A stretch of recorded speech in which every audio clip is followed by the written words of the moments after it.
In politics, when it comes to winning votes, demonstrating competence is crucial.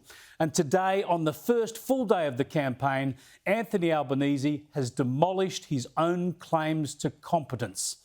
Now, first thing this morning, I was thinking I'd start the program by talking about the polls, how the election contest is already getting tighter, just as I've been predicting.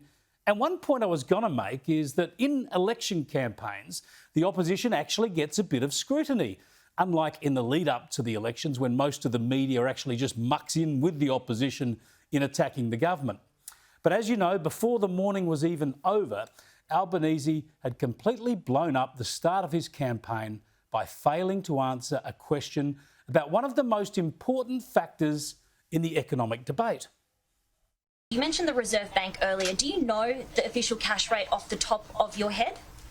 Oh, look, we can do the old Q&A stuff over 50 different over 50 different figures. Well, no, that's nonsense. There aren't 50 crucial figures.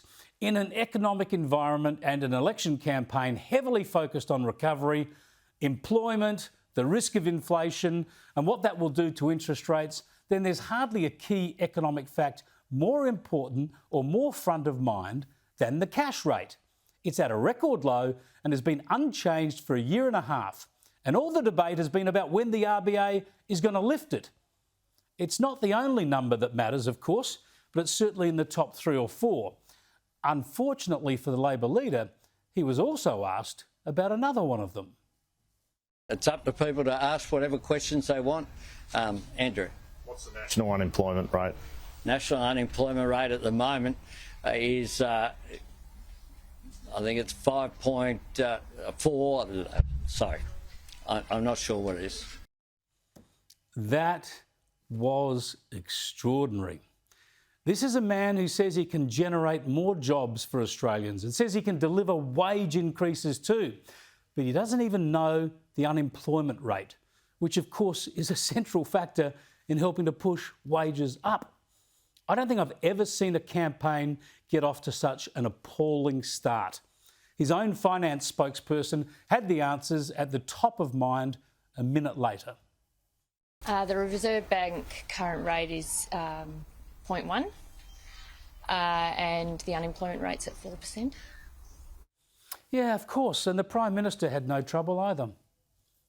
Yeah, well, 0.1% is the cash rate. It's been there for some time.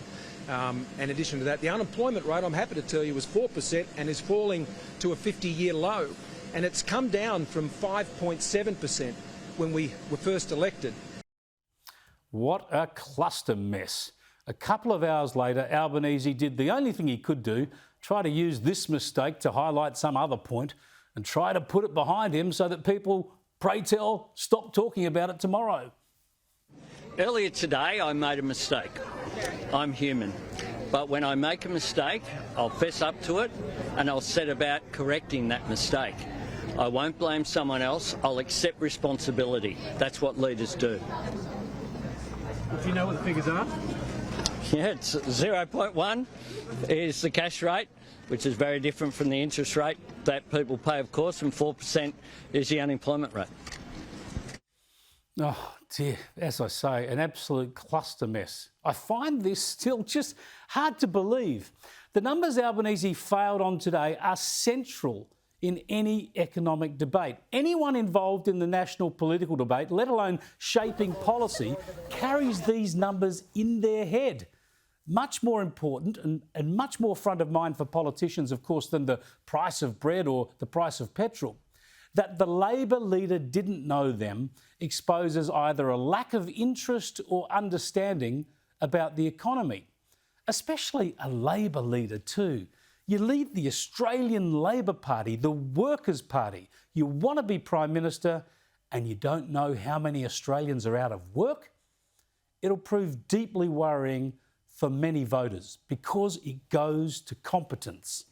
There are now 2 compelling questions to be answered over the next 40 days. Is Anthony Albanese up to the job of being Prime Minister?